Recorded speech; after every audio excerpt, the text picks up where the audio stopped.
Un tout petit mot rapide, ne vous inquiétez pas, ça va pas être long. Juste pour vous dire en fait que merci d'être là. Il y a Vivatech en parallèle, donc vous avez préféré venir au Palais Brongniart nous voir plutôt que venir à Vivatech, donc merci beaucoup. Vous dire un petit mot sur nos autres événements jusqu'à la fin du semestre. Donc Vincent, tu l'as dit, l'année dernière on était dans le cadre du Paris Finance Forum. Cette année on a fait un autre partenariat avec Paris Europlace. On s'est mis en fait, on va animer une session de pitch l'après-midi. Donc on a une offre pitch plus déjeuner avec normalement un ministre, on ne sait pas lequel, au Paris Finance Forum. Donc n'hésitez pas à me contacter, Lizzie ou moi, pour vous inscrire. On vous enverra les éléments. On a aussi la veille, donc ça c'est le 11 juin. Le 10 juin, ici même, à la place. Alors j'ai noté le nom de l'événement. Non, c'est encore un autre événement. On a le FinTech Meeting Days avec Business France ici. Donc ça sera sous forme de reverse pitch. On aura environ 20 à 30 banques européennes, donc des banques scandinaves, espagnoles, italiennes qui viendront pitcher leurs besoins auprès des FinTech du pôle. Donc là aussi, n'hésitez pas à contacter les membres de l'équipe. C'est un événement un peu confidentiel pour les membres, donc ce sera ici.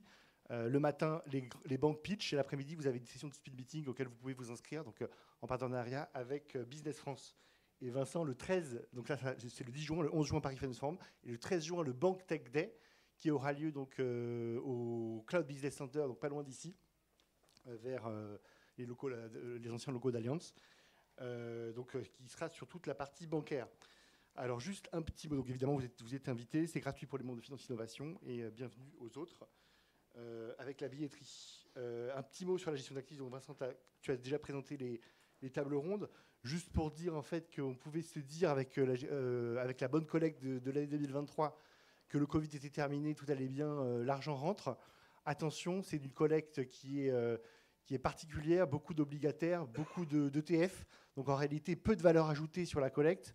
Donc des prix assez bas, des marges assez faibles et en parallèle des coûts qui augmentent avec l'augmentation évidemment de la pression réglementaire.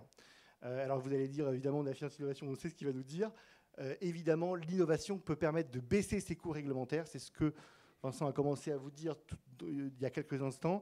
Donc à la fois sur la partie RegTech, à la fois sur la partie IA, IA et ESG, donc première table ronde RegTech, deuxième table ronde ESG, troisième table ronde IA, IA générative. On s'est rendu compte à Finance Innovation qu'on avait beaucoup de sociétés qui faisaient de l'IA générative sans le savoir. Je vois quelques membres dans la salle. Et donc qui étaient complètement prêtes à prendre cette vague de l'IA générative, donc cette mode de l'IA générative, car en réalité ça existe depuis longtemps. Et dernière table ronde sur le marché privé, donc comment la digitalisation permet de baisser les coûts et de collecter justement le marché privé sur des marchés actions sur lesquels il y a beaucoup plus de valeur ajoutée. Voilà, je m'arrête là, je vais laisser Valentin donc présenter sa première table ronde avec ses invités.